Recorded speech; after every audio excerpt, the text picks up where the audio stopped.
नमस्कार, मी आदित्य बर्वे. गेली 20 वर्ष मी वास्तुशास्त्र क्षेत्रात या वास्तु सल्लागार म्हणून मी काम करतो. MBC जॉईन करून मला जवळपास 4 वर्ष झाली आणि माझा almost business 60 to 70% depends on the networking आहे. नेटवर्किंग म्हणजे हे तुम्हाला इथून कुठलं प्रॉडक्ट विकायचं नाही, बेसिकली तुम्ही तुमची ॲडव्हर्टाईज करता.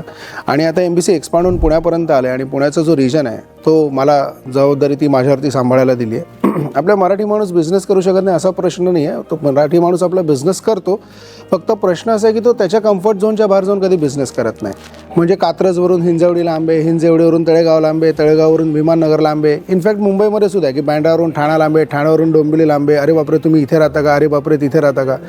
सो हे ना फक्त आपल्यासाठी लांबेची लोक इथे राहतात, पण जेव्हा तुम्ही महाराष्ट्र बाहेरून विचार करता ना, तर हे UP, बिहार, मध्य प्रदेशवरून जी लोक इथे येतात ना, त्यांच्यासाठी या सगळ्या गोष्टी जवळ आहेत, त्यांचं सगळं मॅनेज होतं. सो ती लोकं इथे येतात, पैसे कमवतात, बिझनेस करतात, घरं घेतात, बंगले घेतात, आणि आपण काय करतो? काहीच नाही. सो बेसिकली मी डिमोटिवेट करत नाही, मी एवढं सांगतो आहे की नेटवर्किंगमध्ये या. एक बिझनेसमन जेव्हा दुसऱ्या बिझनेसमनला समोर भेटून ज्या बिझनेसच्या गोष्टी करतो त्यावेळेला खरा बिझनेस चालू होतो आणि तिथून खरी प्रगतीची सुरुवात होते. आणि कुठल्या तरी कोणी म्हटलं आहे मला माहीत नाही, पण जेव्हा तुम्ही कम्फर्ट झोनच्या बाहेर जाऊन बिझनेस करता ना, त्यावेळेला तुमची खरी प्रगतीची पहिली पायरी चालू होते. सो आता माझं एवढंच म्हणणं आहे की MBC जॉईन करा, नेटवर्किंगचा पार्ट व्हा, चांगलं नेटवर्क व्हा, नेटवर्किंग करा आणि किंग ऑफ द बिझनेस व्हा. थँक्यू.